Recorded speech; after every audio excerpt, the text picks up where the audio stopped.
he's doing, how it all turned to lies. Sometimes I think that it's better to never ask why.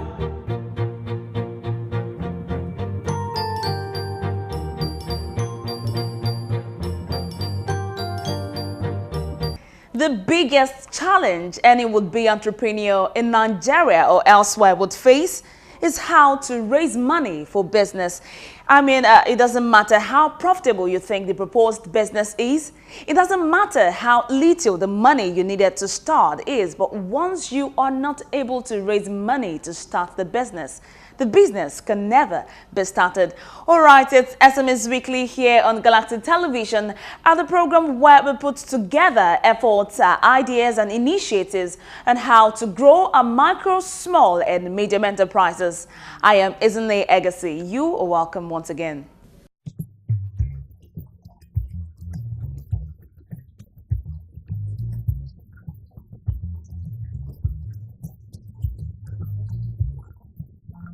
All right, now to raise money for business is the biggest achievement any aspiring entrepreneur could make. Once you have the startup capital, every other thing falls into place easily. And that is only when your business idea begins to make sense. Of course, I've seen great business ideas die from conception due to the inability of the entrepreneur to raise money for the business. Now, how do we then proceed to solve this seemingly biggest challenge facing business startups in Nigeria and in Africa? All right, now here are the top 5 ways to raise money for your business, and that, any smart entrepreneur could explore fast. Sometimes I think that it's better to never ask why. Personal savings. The best person to give you money is yourself. If you plan to start a business soon, start saving for it now. Open a savings account in any bank and start saving bit by bit. Spread your savings over the period of time you intend to kickstart your business and make it a target to save certain amount periodically. To be able to achieve this, you will need to be resolute and disciplined. Cash demand and problems may come along the way. Look for other means to solve them. Ask yourself, what if there is no savings? What would you have done? Go with whatever answer you get and use it to solve the problems instead of using the saved fund. With this, you will be able to raise money for business through personal savings. Family and friends.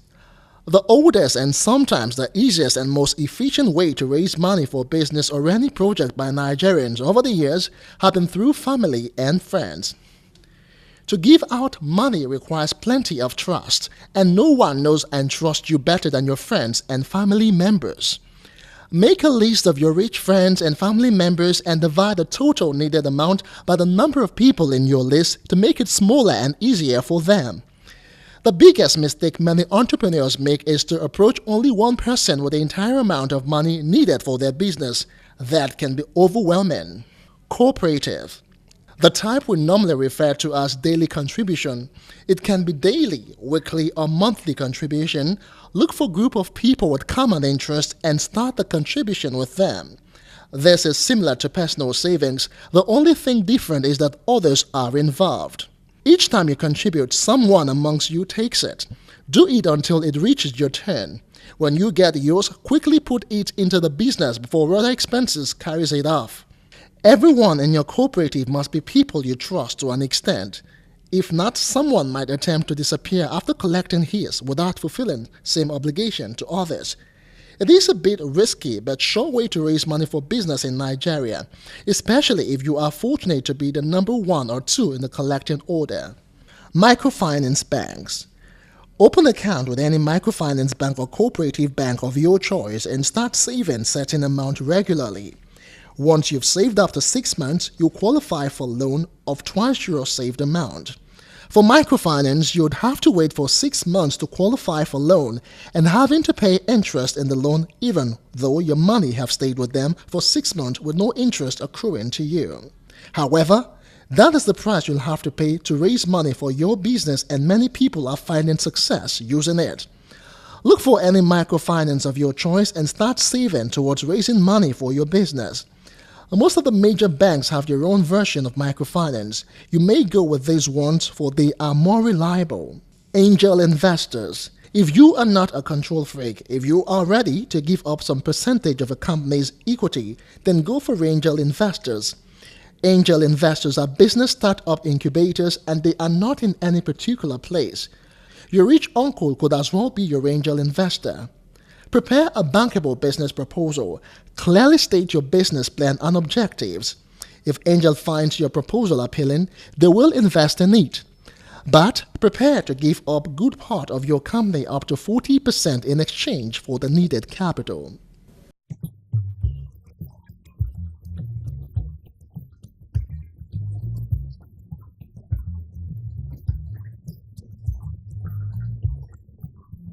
All right, I trust you learned something from that information. Now, away from that, let's see 24 small business ideas with low investment. Sometimes I think that it's better to never ask why.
Sometimes I think that it's better to never ask why.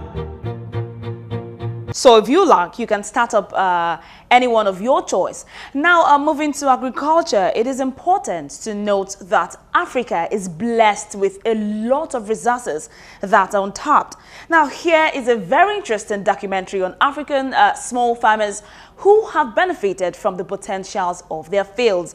So, if you are a farmer out there, this is for you. Sometimes I think that it's better to never ask why. Fertile fields, thriving crops, high quality and plentiful yields, healthy and numerous cattle, financial security, a good education for the children, a better home, a better life. The African land can provide all of this and more to the hardworking smallholder farmer. The potential is phenomenal. Unfortunately, this potential remains untapped, and the majority of African farmers today face great challenges in their daily lives. The challenges I face, one is I don't have access to better yielding seeds. I don't have access to information on where I can get fertilizer if I need to get it, and the access to finance, which I need to plow my gardens, hire some people to weed and do the harvesting. Productivity is low, so I cannot have enough food to feed my family, as well as sell some to meet their other needs, like taking them to schools, meeting their medical bills, and all such basics. A small-scale farmer like me, we have a problem because we have the low productivity we are facing. We feel inferior in the communities. We feel our families, they don't have pride in us, because if you cannot feed your family, for example, you cannot take a child to a school, you can't take a child for treatment, they don't feel proud of you. So psychologically we feel it, and we feel we need the help if we can go out of that. Recognizing this vast untapped potential, and in an effort to trigger a positive cycle of increase in production and improve livelihood for the smallholder farmers, the African Farmers Service Center, the AFSC, is a service company to provide innovative business solutions that aims towards profitable and sustainable agricultural development and improvement of the quality of life of the African farmers.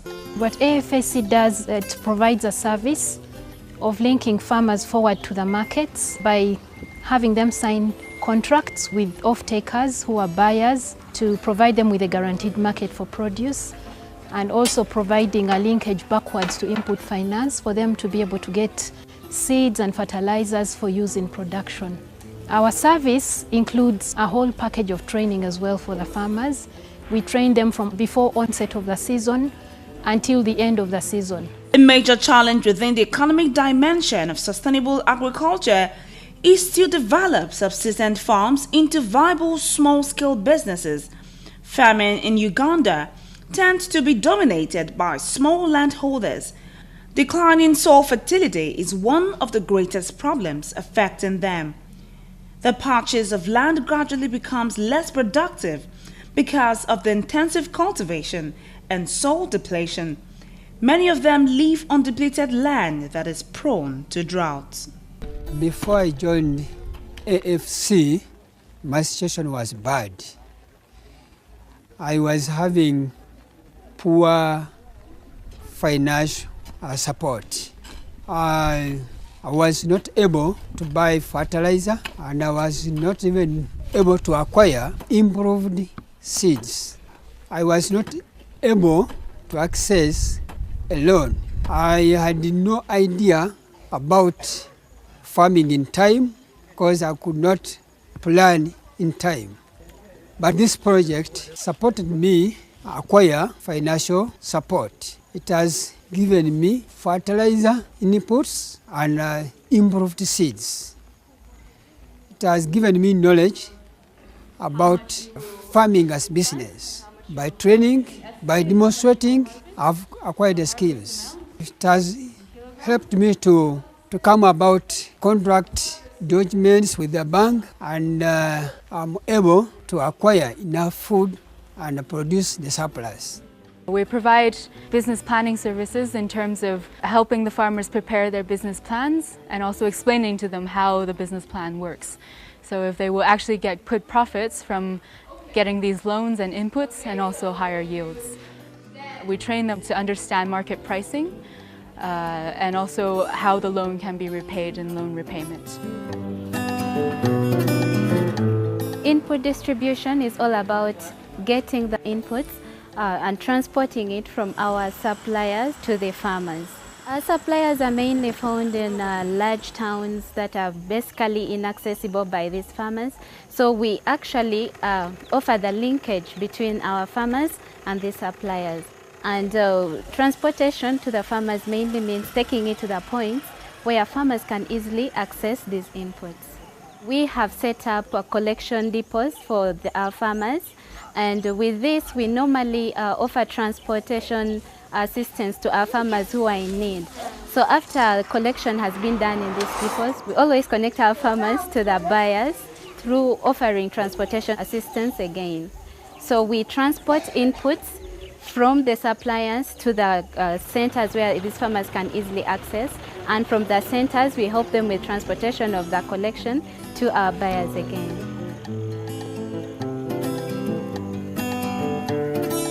We set demonstrations and demonstrate to the farmers the use of improved seed, use of fertilizer. We train them on crop management, disease control, proper post-harvest handling.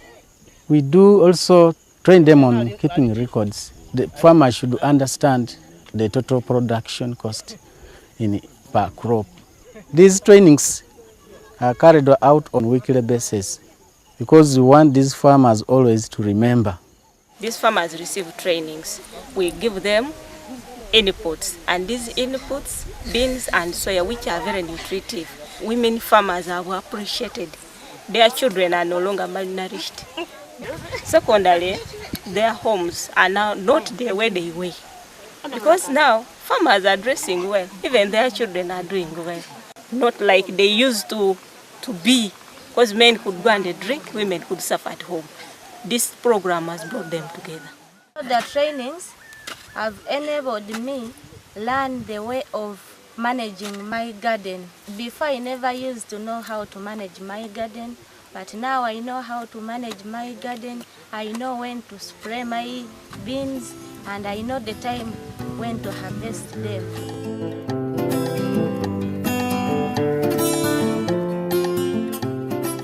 In fact, there is a change because this garden of ours in this place, there is no manure. It is dry if you don't use fertilizer. But as you gave us fertilizer, we are doing well. That's why I appreciate for this project. We are getting enough for our homes and enough to pay the loan and to supply for other necessities in our homes. Before this scheme came in, we were cultivating traditionally, and our harvests have not always been very favorable until when this scheme came in. There has been a lot of change. Our crops have shown healthy growing. The yields have improved 3 times as much. We have been farming, but we have not been harvesting the way we have harvested this time. Because we used to cultivate an acre of land, we get only 6 bags of maize. But currently, I've seen that I've harvested 19 bags. So it's a benefit.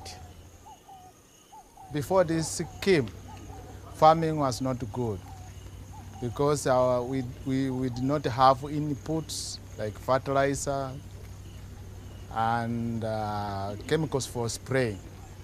But because of this scheme now, we have fertilizers. Although we have not done the harvest, the crops promises to give us a good harvest.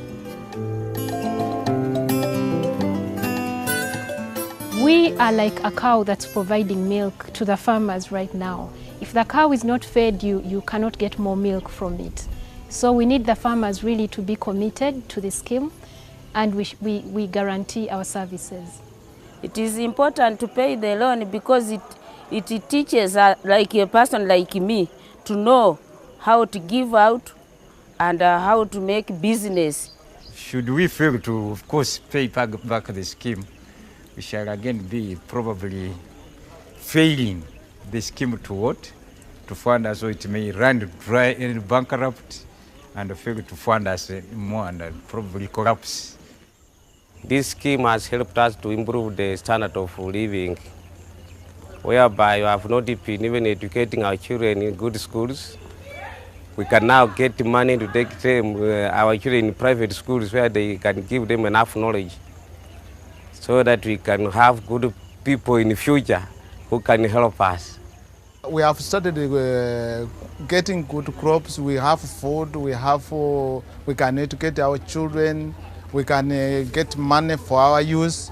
But if we don't pay the loan, we know automatically that we shall not get that inputs, and then we shall not have this good farming. Message I can give to whoever is not in this scheme is to join this scheme to uplift and boost our economy, to increase our food so that our communities, our families eat enough.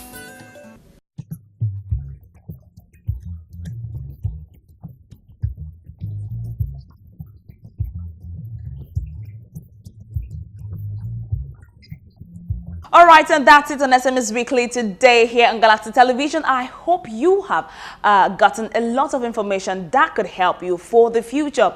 Till I come your way next time, keep patronizing Made in Nigeria product. I am Izinne Egacy. Bye for now.